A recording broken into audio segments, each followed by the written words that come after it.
Guys আসসালামু আলাইকুম। প্রতিদিনের মতো চলে আসলাম আজকেও একটি নতুন ব্লগ নিয়ে। আর আমাদের সাথে আছে আমাদের নুরু ভাই। তো নুরু ভাই আসসালামু আলাইকুম।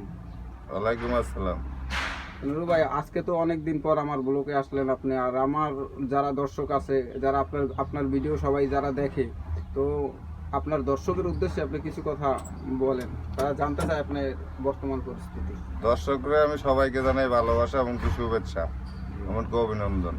আমার বুক ভরা ভালোবাসা। জি চাই সবাই ভালো থাকুক, সুস্থ থাকুক, সফল থাকুক। জি বাপ মা ভাই বাচ্চা লয়ে সবাই মিলে ভালো থাকুক। রাস্তাঘাটে ঠিকঠাক মতো চলাফেরা করি। আচ্ছা, আপনার প্রতিদিনের মতো না ভিডিওতে আপনারা পাই না কেন? আর আপনারা এখন বেশিরভাগ আপনি ব্যস্ত থাকেন কেন? তার কারণ কি?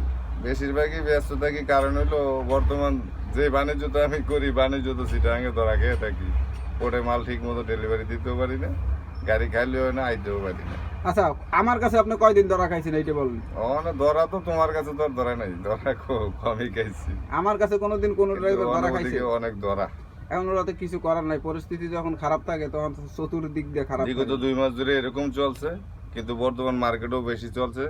কোম্পানিরও মনে করো অনেক ক্ষতিপূরণ দিতে হইতেছে, এইটাই তো। কারণ মার্কেট অনেক বেশি, 30-40 হাজার আচ্ছা, টাকা ভাড়া। এক লোক কমেন্ট করছে যে নুরু ভাই আপনার নতুন কোনো ডায়লগ তো আমরা পাইতেছি না। আপনার ওই দর্শকটা ঠিক আছে, আপনাদের ঢাকারই লোক ঠিক আছে। দেখলে ছবি পাগল হবি, না দেখলে তো বুঝবি না।